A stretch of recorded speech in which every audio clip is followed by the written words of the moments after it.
Can we talk about the USC thing? Yeah.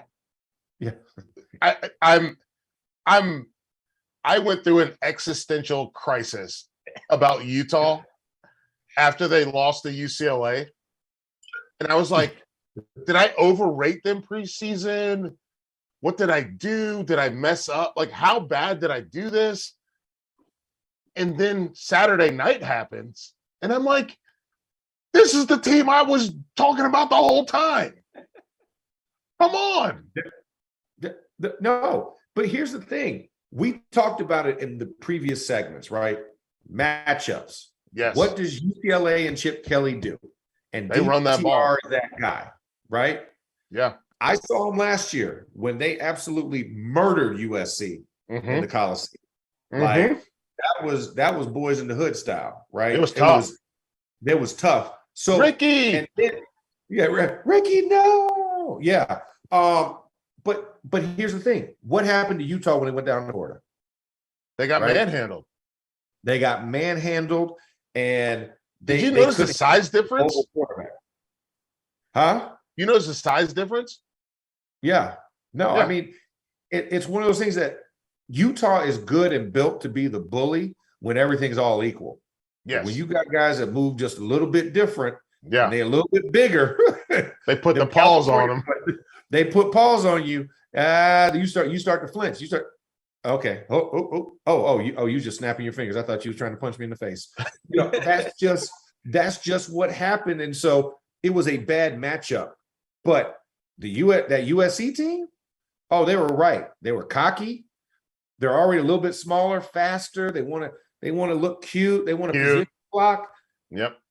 Utah said, nope, bring the hammer to a nail contest. Yeah. And that's what they did. And that's why it was a better matchup for Utah against USC versus UCLA. Yeah. Greg, get it? No, I want to hear what you thought. You watched the game. What did you think?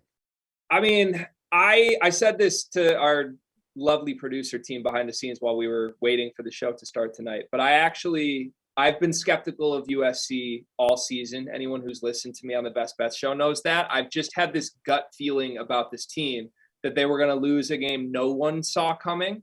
The thing for me is I swung opposite. I thought USC was going to win this game because everyone saw this one coming. They were 3.5-point underdogs. Like a lot of people thought they were going to lose this game to Utah.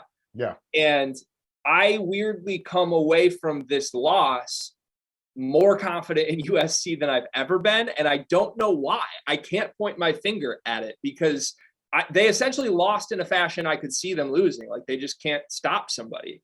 And I didn't see that being this Utah team. I think Cam Rising was fantastic. But look, Rising's been very good his whole career, but you saw it in the Florida game, Max, like in a big moment, he's made a mistake that's cost them games. That didn't happen in this USC game. And I do think Utah is very good. Like, I think they're tough for all the reasons we love Utah. We've talked about them on this show for over a year now. We call them the biker gang. So none of that's lost on me. And the fact that maybe like in a weird way, I think this refocuses this USC group that I never saw going through the season skating through undefeated. But if they were going to lose a game, maybe this is the one to lose before they have to play some of the other big games that are still on that schedule. And I still think they're the most talented team in that conference, bar none. So maybe it galvanizes them. Maybe they go run the table from here. And then to your point, they're right back in the playoff conversation a month from now. See, for me, I think this is the game that breaks their confidence a little bit. Ooh. Because they have been so supremely talented. And as you mentioned, they're the most talented team in the league. So you go to somewhere where you have better players. You know that your guys are bigger, faster, stronger. And what do? They wrestle you down to the ground. They make you play in the mud. And it should have happened against Oregon State. I will say this. Oregon State's a team that should have beat USC. That should have been their first L on their schedule. But it's the same type thing where they wrestle you down and make you play in the mud. Utah finally got the job done, and this is a Utah team. Obviously, we've talked about this a million times, and I can't let it go because I put my hat on Utah early preseason and was like, this team, they're a playoff team.